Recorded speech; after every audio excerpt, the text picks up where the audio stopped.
নাপাক,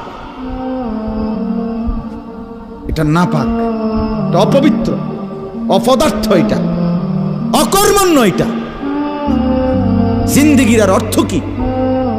জীবন মানে খানা, জীবন মানে ঘুম, জীবন মানে লজ্জাস্থানের চাহিদা পূরণ, যৌন চাহিদা পূরণ, এই তিন জিনিস।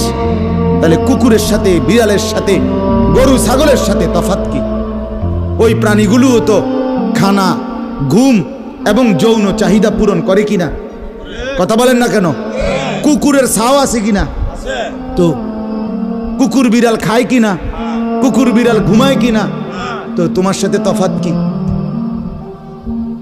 বেনামাজি বলে সেজদা নাই যার কপালে, আমনের লগে জানোয়ারের পার্থক্য কথা? আমনে খারাইয়া কোন ভিডিও করুন, আমনে কোন